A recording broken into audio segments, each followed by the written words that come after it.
Hello everyone, welcome to Keystone Life sciences.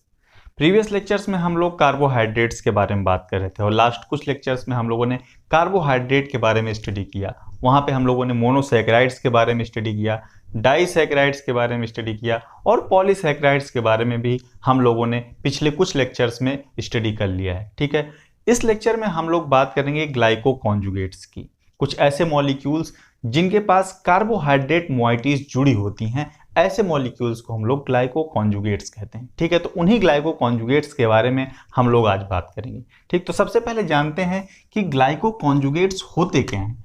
ठीक है, glyco conjugates ऐसे कंपाउंड्स होते हैं, these are the compounds having covalently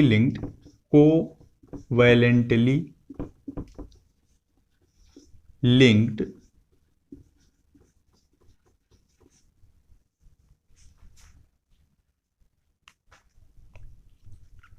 carbohydrate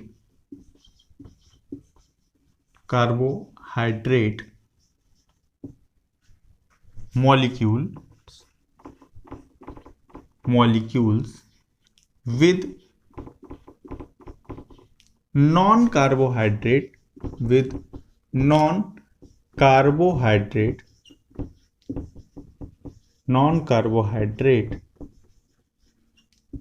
molecules।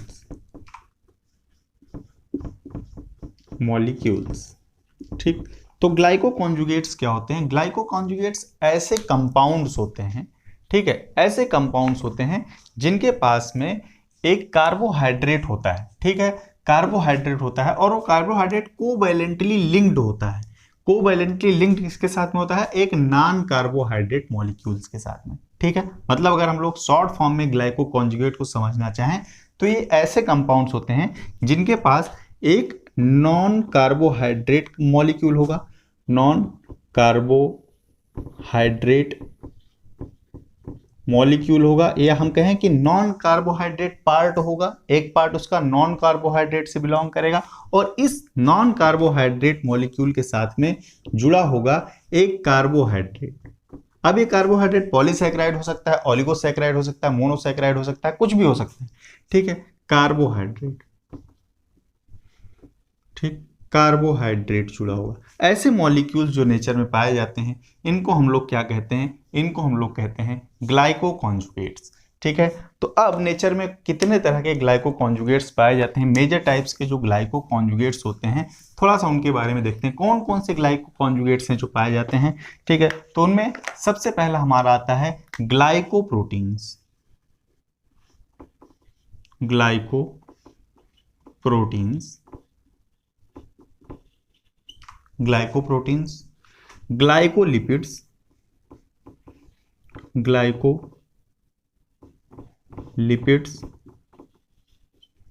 Glycolipids हो गया, peptidoglycan,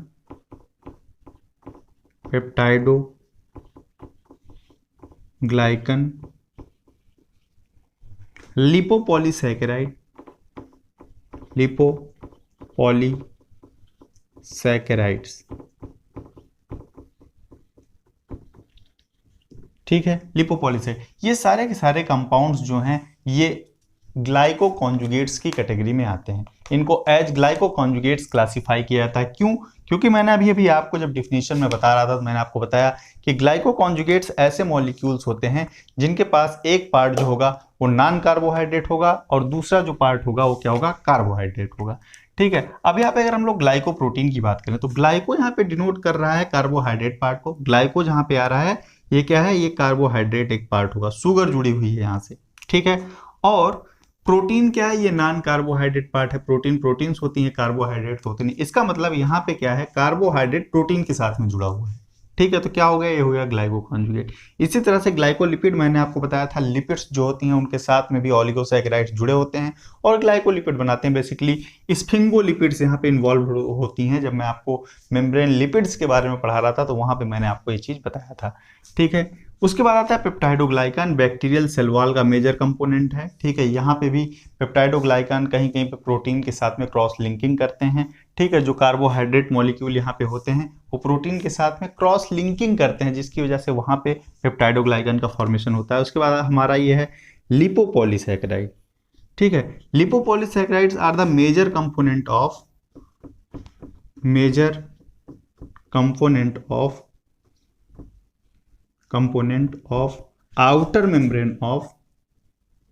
outer membrane of gram negative bacteria. ये gram negative bacteria के outer membrane में पाए जाते हैं। ठीक, ये ग्राम नेगेटिव बैक्टीरिया के आउटर मेम्ब्रेन में पाया जाने वाला मेजर कंपोनेंट होता है लिपोपॉलीसैकेराइड, शॉर्ट में इसको LPS भी लिखते हैं। ठीक है, अब यहाँ पे लिपो देखिए, लिपो हमारा जो है किस चीज के लिए है, ये लिपिड के लिए है, और यहाँ पे एक पार्ट हमारा क्या है, पॉलीसैकेराइड है। इसका मतलब यहाँ पे भी हमारा कार्बोहाइड्रेट है और लिपिड है, जिसकी वजह से ये भी किस कैटेगरी में आ रहा है, ग्लाइकोकॉन्जुगेट की कैटेगरी में आ रहा है। ठीक है, यहाँ पे हम लोग डिस्कस करेंगे सबसे ज्यादा ग्लाइकोप्रोटीन्स के बारे में, क्योंकि ये एक इंपॉर्टेंट पार्ट है और यूकैरियोटिक सेल में बहुत इंपॉर्टेंट रोल प्ले करता है। मैंने आपको बताया होगा जब मैं आपको प्रोटीन का ग्लाइकोसाइलेशन पढ़ा रहा था, तो किस तरह से ग्लाइकोप्रोटीन्स बनती हैं, कहाँ पे बनती हैं, किस तरह से प्रोटीन का ग्लाइकोसाइलेशन होता है, सारी चीजें मैंने वहाँ पे बहुत डिटेल में बताया हुआ है। ठीक है, ग्लाइकोलिपिड्स के बारे में भी मैंने डिटेल लेक्चर बनाया हुआ है। हमारा जो सेल मेम्ब्रेन वाला पूरा एक लेक्चर सीरीज थी, वहां पे ये लेक्चर पड़ा हुआ है, वहां से आप लोग देख सकते हैं। ठीक है, तो थोड़ी सी बात हम लोग यहाँ पे करेंगे ग्लाइकोप्रोटीन्स के बारे में, किस तरह से बनती हैं, क्या क्या काम ये सेल के अंदर भी परफॉर्म करती हैं, तो इस टॉपिक को हम लोग थोड़ा सा यहाँ पे कवर करेंगे। ठीक है, तो सबसे पहले बात करते हैं ग्लाइकोप्रोटीन्स की। ग्लाइकोप्रोटीन, ठीक है, नाम से ही पता चल रहा है यहाँ पे क्या होगा, प्रोटीन्स होंगी, प्रोटीन होगी, और उस प्रोटीन के साथ में आकर के क्या जुड़ेगा, कार्बोहाइड्रेट जुड़ेगा, कार्बोहाइड्रेट जुड़ेगा। ठीक है, कार्बोहाइड्रेट जुड़ेगा, और जब प्रोटीन के साथ में कार्बोहाइड्रेट जुड़ेगा तो वो दो तरीके के मॉलिक्यूल बनाता है। एक को हम लोग कहते हैं ग्लाइकोप्रोटीन,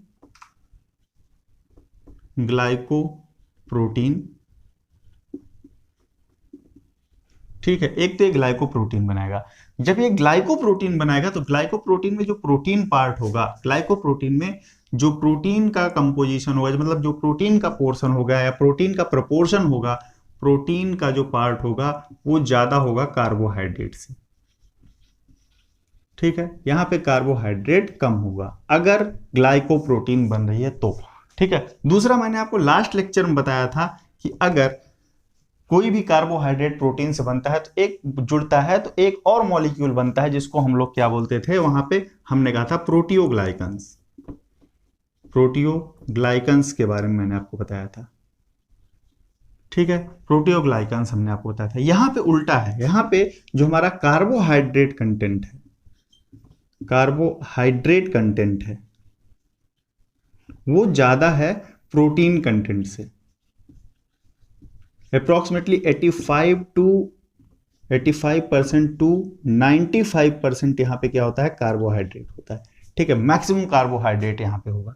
ठीक है, यहाँ पे प्रोटीन का पोर्शन ज्यादा है, यहाँ पे कार्बोहाइड्रेट का पोर्शन ज्यादा है।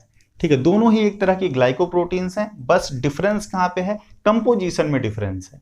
ठीक है, अब बात करते हैं कि प्रोटीन के ग्लाइकोसाइलेशन की अगर हम बात करें तो ग्लाइकोसाइलेशन होता क्या है। ग्लाइकोसाइलेशन कार्बोहाइड्रेट का जुड़ना होता है। अब ये कार्बोहाइड्रेट जुड़ेगा कैसे और कहां पे जुड़ेगा। ठीक है, तो कार्बोहाइड्रेट्स के जुड़ने की दो साइड्स होती हैं प्रोटीन में। ठीक है, मैंने आपको डिटेल में बताया प्रोटीन के ग्लाइकोसाइलेशन। अगर हम बात करें ग्लाइकोसाइलेशन की, प्रोटीन ग्लाइकोसाइलेशन की अगर हम लोग बात करें, ग्लाइकोसाइलेशन की अगर हम लोग बात करें,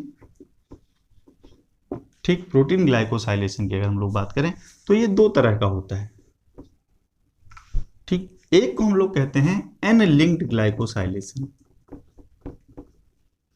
और दूसरे को हम लोग कहते हैं ओ लिंक्ड ग्लाइकोसाइलेशन। ठीक, एन लिंक्ड ग्लाइकोसाइलेशन और ओ लिंक्ड ग्लाइकोसाइलेशन। अगर एन लिंक्ड ग्लाइकोसाइलेशन हो रहा है प्रोटीन का तो ये ग्लाइकोसाइलेशन होता है एस्पेराजीन रेसिड्यू पे, एस्पेराजीन अमीनो एसिड पे, रेसिड्यू पे होता है। ठीक है, और पूरी प्रोसेस मैंने आपको प्रोटीन ग्लाइकोसाइलेशन में बताया हुआ है कि किस तरह से ये होता है।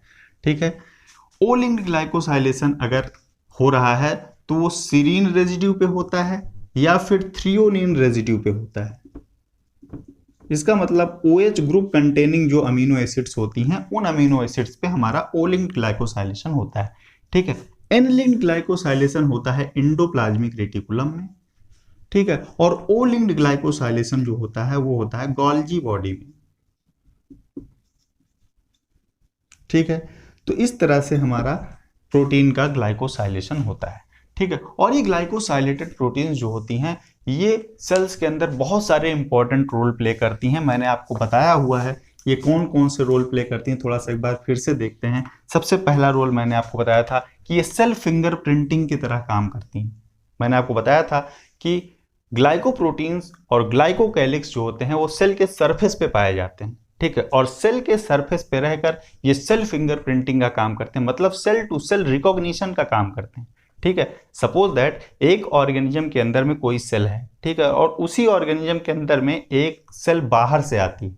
ठीक है, तो बाहर से जो सेल आ रही है उसकी सरफेस पे जो ऑलिगोसैकेराइड्स होंगे, उसकी सरफेस पे जो ग्लाइकोप्रोटीन्स होंगी, वहां पे जो ऑलिगोसैकेराइड सीक्वेंस है वो डिफरेंट होगा जो ऑर्गेनिज्म जो होस्ट है उसके अंदर में जो ऑलिगोसैकेराइड्स प्रेजेंट हैं उससे। ठीक है, यहाँ पे क्या होता है, सबसे पहला इसका फंक्शन होता है cell to cell recognition. Cell to cell recognition,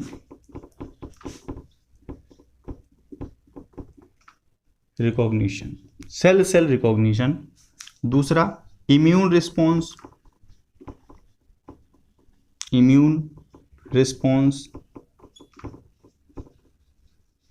host parasite interaction, host parasite interaction.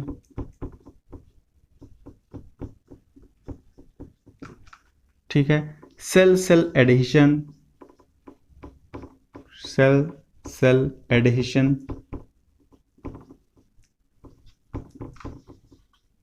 ठीक है, तो ये कुछ इंपॉर्टेंट रोल हैं जो कि ये ग्लाइकोप्रोटीन या आप कहें तो ग्लाइकोलिपिड्स कलेक्टिवली परफॉर्म करती हैं। ठीक है, कुछ वायरसेस ऐसे होते हैं, अब मैं यहाँ पे थोड़ा सा होस्ट पैरासाइट इंटरेक्शन की बात करता हूँ, थोड़ा सा समझाने की कोशिश करता हूँ आपको। कुछ वायरसेस ऐसे होते हैं जिनकी सरफेस पे ऐसी प्रोटीन्स पाई जाती हैं जो कि ग्लाइकोसाइलेशन कर सकती हैं, मतलब उनके पास पोटेंशियल साइट्स होती हैं कार्बोहाइड्रेट के जुड़ने के लिए। ठीक है, कुछ वायरसेस, अब यहाँ पे थोड़ा सा वायरसेस के बारे में बताता हूँ।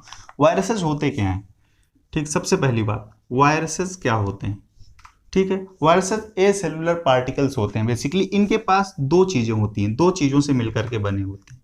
ठीक है, एक तो इनके पास होता है न्यूक्लिक एसिड जो इनका जेनेटिक मटेरियल है। ठीक, दूसरा इनके पास होती है प्रोटीन कोट। ठीक है, दो चीजें होती हैं। अगर हम स्ट्रक्चर बनाएं तो कुछ इस तरह से, एक बेसिक स्ट्रक्चर अगर हम बताएं किसी वायरस का तो इस तरह से, एनिमल वायरस मैं यहाँ पे बना रहा हूं, कुछ इस तरीके से होता है। ठीक, अगर ये एनिमल वायरस है, इन्वेलप्ड वायरस है, तो ये इन्वेलप हो गया और इसके अंदर में एक प्रोटीन कोट होगी। सिंपल सा स्ट्रक्चर है, ये प्रोटीन कोट हो गई और इसके अंदर में होता है इसका जो डीएनए या आरएनए होगा, जिस तरह का भी वायरस है, एक जेनेटिक मटेरियल। ठीक है, ये क्या होगा, न्यूक्लिक एसिड होगी। तो मेजर कंपोनेंट क्या हुआ, न्यूक्लिक एसिड और प्रोटीन, इसीलिए इसको हम लोग कहते हैं ये न्यूक्लियोप्रोटीन होती हैं। वायरसेस क्या है, न्यूक्लियोप्रोटीन है। ठीक है, अब मैंने कहा कि कुछ वायरसेस ऐसे होते हैं जैसे कि HIV वायरस हो गया, इन्फ्लुएंजा वायरस हो गया, हर्पीस सिंप्लेक्स वायरस हो गया। इन वायरसेस के पास में कुछ ऐसी प्रोटीन्स होती हैं जिनके पास कार्बोहाइड्रेट जुड़ने के लिए पोटेंशियल साइट्स होती हैं, मतलब उनके पास एस्पराजीन रेजिड्यू या सीरीन थ्रियोनिन रेजिड्यू होता है। ठीक है, जहां से कार्बोहाइड्रेट्स जुड़ सकते हैं। ठीक है, अब इन वायरसेस के पास में इनिशियली क्या है, सिर्फ न्यूक्लिक एसिड है और प्रोटीन है, कोई एंजाइम तो है नहीं। ठीक है, इसीलिए वायरसेस तभी एक्टिवेट होते हैं जब वो किसी सेल के अंदर इंसर्ट हो जाते हैं। इसीलिए वायरसेस को हम लोग क्या कहते हैं, दे आर इंट्रासेलुलर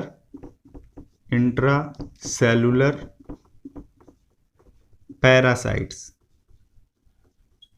ठीक, ये क्या होते हैं, इंट्रासेलुलर पैरासाइट्स। तो सेल के अंदर पहुंच के करते क्या हैं, ठीक है, पहली बात तो इस सेल के अंदर पहुंच गए, और पहुंचने के बाद अब जब ये सेल में पहुंच गए तो इनको इम्यून रिस्पॉन्स से भी बचना है। तो इम्यून रिस्पॉन्स से बचेंगे कैसे? अब मैंने अभी आपको बताया कि जो हमारी इम्यून सेल्स होती हैं वो किसी भी फॉरेन पार्टिकल को रिकॉग्नाइज कर लेती हैं। रिकॉग्नाइज कैसे करती हैं? क्योंकि जो फॉरेन पार्टिकल आया हुआ है उसकी सेल की सरफेस पे जो प्रोटीन है उनमें क्या होगा, जो कार्बोहाइड्रेट सीक्वेंस होगा वो होस्ट सेल से डिफरेंट होगा। ठीक है, तो उन डिफरेंट कार्बोहाइड्रेट मॉलिक्यूल्स को ये रिकॉग्नाइज कर लेती हैं। ठीक, तो अब जब ये वायरस आया, ठीक है, और इस वायरस के पास कार्बोहाइड्रेट को जोड़ने के लिए साइट्स भी हैं, तो ये क्या करेगा, वायरस आएगा, ठीक है, वायरस आया बॉडी के अंदर, चला गया कहाँ पे, सेल के अंदर, और सेल में इंसर्ट हो चुका है। अब ये वायरसेस क्या करेंगे, सेल में जो ग्लाइकोसिल ट्रांसफरेजेज हैं, सेल के पास जो कार्बोहाइड्रेट जोड़ने के लिए एंजाइम है, मतलब होस्ट सेल का ही एंजाइम है, ठीक, होस्ट सेल का जो होस्ट सेल एंजाइम्स को ये यूज करेंगे।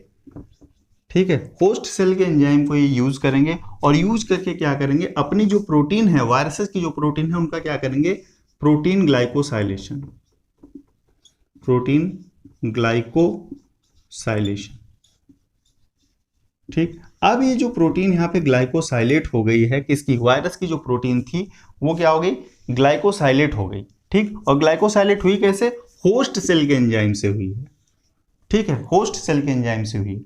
ठीक, अब अगर होस्ट सेल का एंजाइम ही वायरस की प्रोटीन को ग्लाइकोसाइलेट कर रहा है तो उसकी भी सरफेस पे वही सेम कार्बोहाइड्रेट मॉइटीज जुड़ जाएंगी जो कि होस्ट सेल पे हैं। ठीक है, अब सपोज दैट होस्ट सेल पे एक कार्बोहाइड्रेट मॉइटी है, ठीक है, ये क्या है, होस्ट सेल, होस्ट सेल, और इसी सेल में वायरस आया था। अब वायरस भी यहां से क्या हुआ, ग्लाइकोसाइलेट होके निकला। ठीक है, ये वायरस निकला, ये क्या है, वायरस है।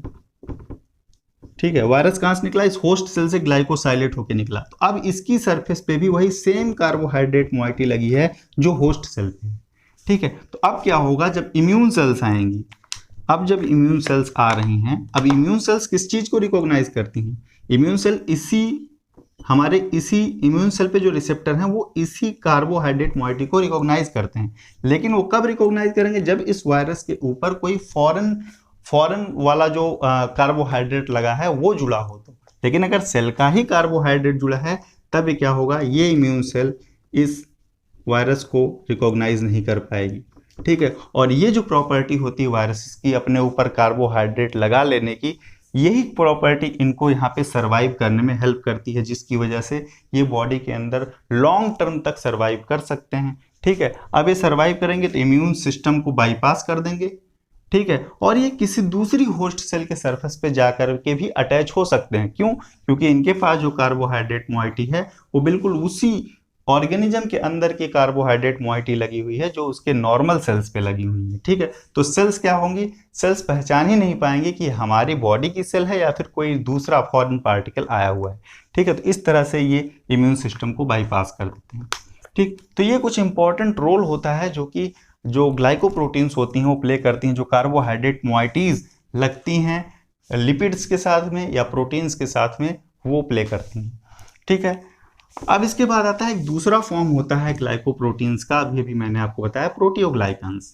ठीक है, तो प्रोटियोग्लाइकन्स बेसिकली एक्स्ट्रा सेलुलर मैट्रिक्स में पाए जाते हैं। बनते कैसे हैं, प्रोटियोग्लाइकन्स के बनने की जो प्रोसेस है हमने आपको लास्ट लेक्चर में बताया था। ठीक है, एक पर्टिकुलर प्रोटीन जहां से प्रोटियोग्लाइकन्स बनना है, होगा क्या, उस प्रोटीन के पास में एक स्पेसिफिक सीरीन रेजिड्यू होगा। ठीक है, सीरीन में क्या है, OH ग्रुप होता है, उस OH ग्रुप से एक लिंक टेट्रासैकराइड पहले आके जुड़ेगा। ठीक है, लिंक टेट्रासैकराइड में क्या क्या होता है ये भी मैंने आपको बताया था, एक जाइलोज होगा, ठीक है, 2 गैलेक्टोज होगा, एक ग्लूकुरोनिक एसिड होगा। ठीक है, ये 4 टेट्रासैकराइड होंगे। इन टेट्रासैकराइड से आकर के ग्लाइकोसामिनोग्लाइकन जुड़ेगा जो कि एक हेटेरोपॉलीसैकराइड है। ठीक है, जब हेटेरोपॉलीसैकराइड वहां से आके जुड़ेगा तो ऑलरेडी मैंने आपको बताया कि कार्बोहाइड्रेट कंटेंट ज्यादा होता है। ठीक, अब यहाँ पे पॉलीसैकराइड जुड़ रहा है। ठीक है, जब पॉलीसैकराइड जुड़ेगा तो अपने आप ही क्या होगा, कार्बोहाइड्रेट कंटेंट ज्यादा हो जाएगा और प्रोटीन कंटेंट वहां पे कम होगा, जिसकी वजह से हम लोग इस फॉर्म को, जो हमारा ग्लाइकोप्रोटीन का ये वाला फॉर्म होता है, उसको हम लोग क्या बोल देते हैं, प्रोटियोग्लाइकन। ठीक है, तो इस तरह से ग्लाइको जो हमारे ग्लाइको कॉन्जुगेट्स होते हैं वो बॉडी में इंपॉर्टेंट रोल प्ले करते हैं। कैसे इनका फॉर्मेशन होता है मैंने इसके बारे में बताया। कौन कौन से हमारे ग्लाइको कॉन्जुगेट्स पॉसिबल हैं, मैंने इनके बारे में आपको बताया। ठीक है, इसके अलावा जो प्रोटीन का ग्लाइकोसाइलेशन है एन लिंक्ड और ओ लिंक्ड किस तरह से इनिशिएट होता है, कैसे होता है, कौन कौन से एंजाइम होते हैं, कौन कौन सी शुगर मॉइटीज़ वहाँ पे जुड़ती हैं, इन सारी चीज़ों के बारे में मैंने आपको प्रोटीन ग्लाइकोसाइलेशन वाला जो लेक्चर है उसमें डिटेल में बताया हुआ है। ठीक है, तो उन सारी चीज़ों को आप लोग वहाँ से देखिए और उसको समझने की कोशिश कीजिए। ठीक है, अब नेक्स्ट लेक्चर में जब हम लोग मिलेंगे तो हम लोग एक कार्बोहाइड्रेट बाइंडिंग प्रोटीन्स होती हैं जिनको हम लोग लेक्टिन्स बोलते हैं, उनके बारे में बात करेंगे। तो इस लेक्चर को हम लोग यहीं पे फिनिश करते हैं, मिलते हैं नेक्स्ट लेक्चर में। Thank you for watching.